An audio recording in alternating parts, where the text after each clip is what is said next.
Hello बच्चों, कैसे हैं आप। आज हम क्लास 8 विषय हिंदी बसंत भाग 3 अध्याय 2 जिसका नाम है बस की यात्रा।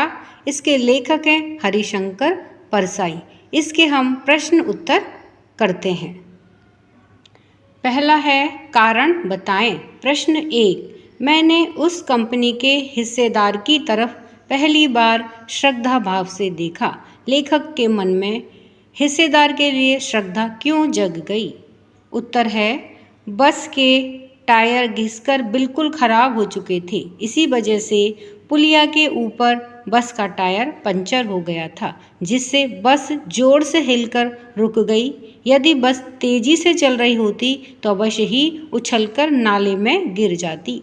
इससे अन्य यात्रियों के साथ साथ उसकी कंपनी के हिस्सेदार की जान को भी खतरा था। इस सब को जानने के बावजूद भी वह अपनी जान को जोखिम में डालकर यात्रा कर रहा था। जैसे उत्सर्ग की भावना उसके अंदर थी, वैसी अन्यत्र दुर्लभ थी। उसके साहस और बलिदान की भावना के हिसाब से उसे क्रांतिकारी आंदोलन का नेता होना चाहिए था।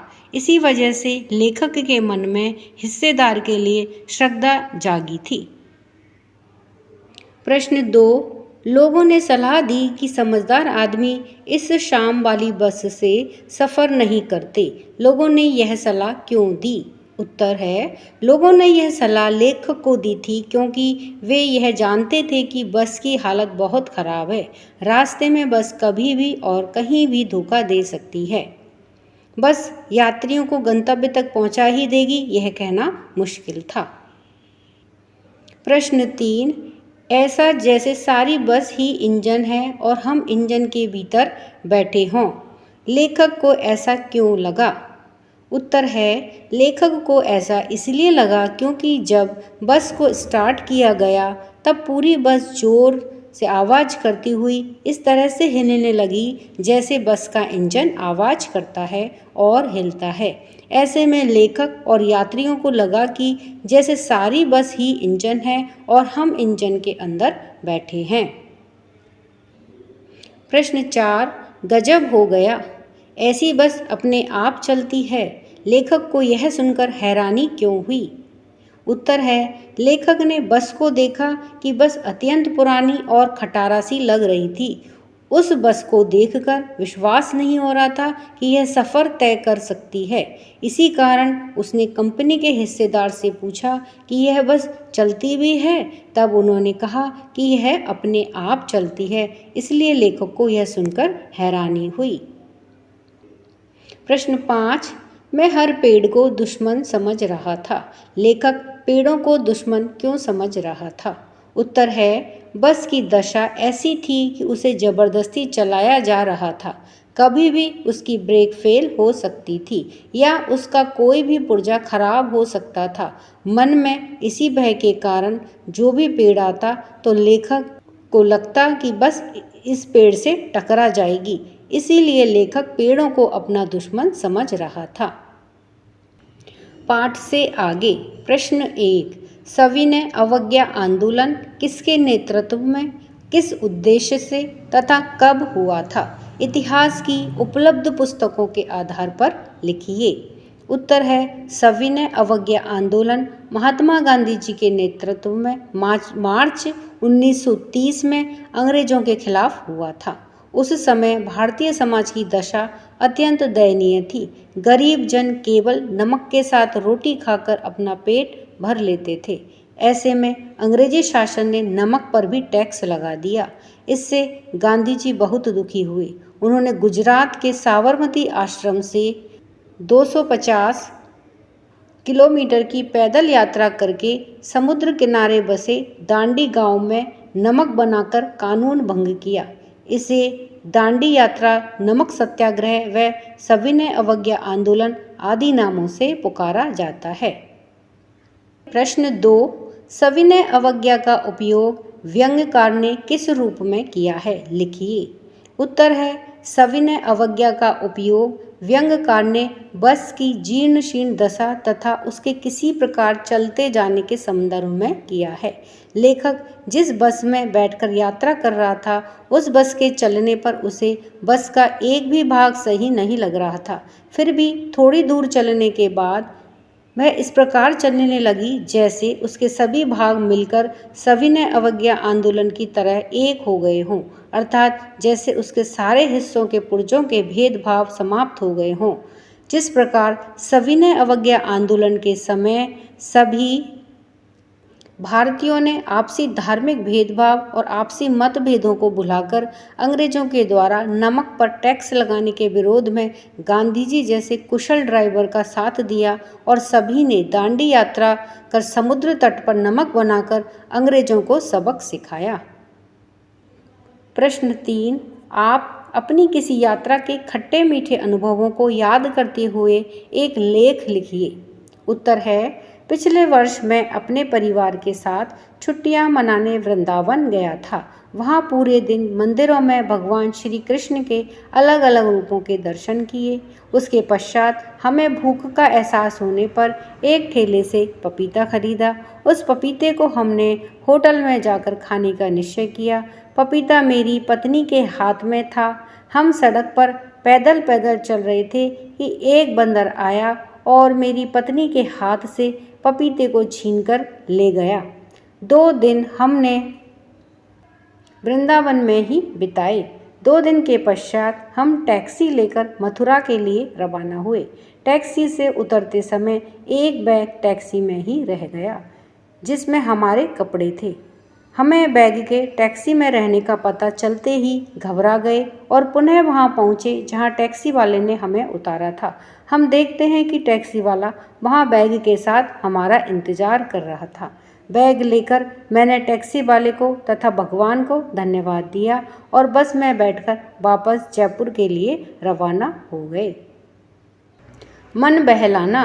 प्रश्न 1, अनुमान कीजिए यदि बस जीवित प्राणी होती, बोल सकती, तो वह अपनी बुरी हालत और भारी भोज के कष्ट को किन शब्दों में व्यक्त करती। लिखिए। उत्तर है, यदि बस जीवित प्राणी होती तो अवश्य ही वह अपनी दर्द भरी दास्तान बताती कि आज मैं जर्जर हो चुकी हूँ। अब मेरे शरीर का ढांचा हिलने लगा है और जगह जगह से टूट चुका है। खिड़कियों में गिने चुने कांच रह गए हैं। लाइटों की रोशनी कमज़ोर हो चुकी है। टायर भी घिस चुके हैं। ऐसी दयनीय हालात होने पर भी मेरा मालिक मेरी मरम्मत कराए बिना, मेरे जर्जर शरीर का ख्याल किए बिना इतनी सवारियां भर लेता है कि एक और जहां मुझसे चला नहीं जाता वहीं मेरा अंग अंग दुखने लगता है। लेकिन बेरहम मालिक को मुझ पर दया नहीं आती। भाषा की बात। प्रश्न 1, बस, वश और बस 3 शब्द हैं। इनमें बस सवारी के अर्थ में, वश अधीनता के अर्थ में और बस पर्याप्त या काफ़ी के अर्थ में प्रयुक्त होता है। जैसे बस से चलना होगा, मेरे वश में नहीं है, अब बस करो। उपयुक्त वाक्यों के समान बस, वश और बस शब्द से 2-2 वाक्य बनाइए। उत्तर है, 1 में बस या सवारी के अर्थ में जहाँ प्रयुक्त हुई है वहाँ 2 वाक्य देखिए। बस के चलते ही ठंडी हवा के झोंके आने लगे। चलती बस से उतरने का प्रयास नहीं करना चाहिए। 2 है वश या अधीनता के अर्थ में। इसमें पहला है भगवान अपने भगत के वश में होते हैं। है आजकल के बच्चे अपने माता पिता के वश में नहीं रहते हैं। नंबर 3 है बस पर्याप्त के अर्थ में।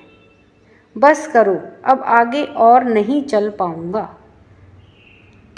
अरे भाई बस भी करो, कितना खिलाओगे। प्रश्न 2, हम 5 मित्रों ने तय किया कि शाम 4 बजे की बस से चलें। पन्ना से इसी कंपनी की बस सतना के लिए घंटे भर बाद मिलती है। ऊपर दिए गए वाक्यों में ने, की, से आदि शब्द वाक्य के 2 शब्दों के बीच संबंध स्थापित कर रहे हैं। ऐसे शब्दों को कारक कहते हैं।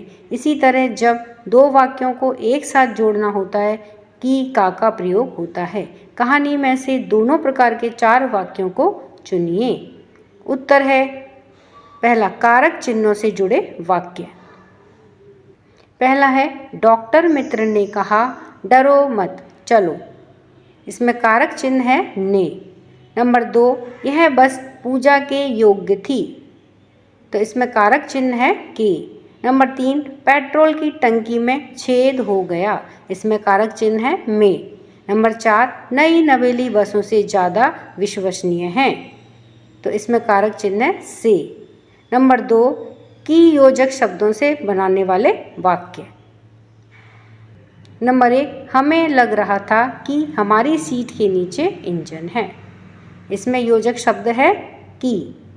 नंबर 2, यह समझ में नहीं आता था कि सीट पर हम बैठे हैं या सीट हम पर बैठी है। नंबर 3, कभी लगता कि सीट को छोड़कर बॉडी आगे भागी जा रही है। नंबर 4, हमें गिलानी हो रही थी कि बेचारी पर लदकर हम चले जा रहे हैं। प्रश्न 3, हम फौरन खिड़की से दूर सरक गए। चांदनी में रास्ता टटोलकर वह रेंग रही थी। दिए गए वाक्यों में आई सरकना और रेंगना जैसी क्रियाएं 2 प्रकार की गति बताती हैं। ऐसी कुछ और क्रियाएं एकत्रित कीजिए जो गति के लिए प्रयुक्त होती हैं, जैसे घूमना इत्यादि। उन्हें वाक्यों में प्रयोग कीजिए। उत्तर है गति के लिए प्रयुक्त होने वाले शब्द। पहला है दौड़ना, इसका वाक्यों में प्रयोग है, मुझे तेज दौड़ना अच्छा लगता है। नंबर 2, चलना, स्कूल का समय हो गया है, आओ स्कूल चलें। नंबर 3 है टहलना, प्रातःकाल टहलना स्वास्थ्य के लिए लाभदायक है। नंबर 4 है जाना, सुषमा घर से जा रही है। प्रश्न 4, कांच बहुत कम बचे थे, जो बचे थे उनसे हमें बचना था।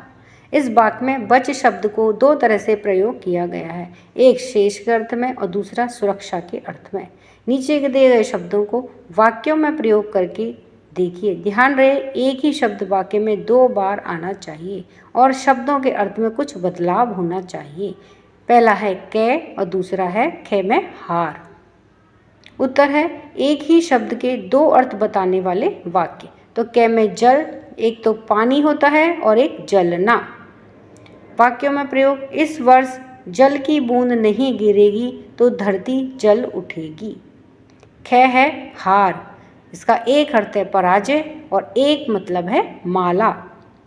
वाक्य में प्रयोग करेंगे, अगर वह प्रतियोगिता में हार गया तो उसे पुरस्कार में हीरे का हार नहीं मिलेगा।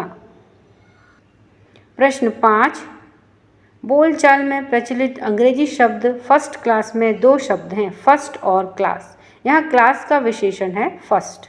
चूंकि फर्स्ट संख्या है, फर्स्ट क्लास संख्यावाचक विशेषण का उदाहरण है।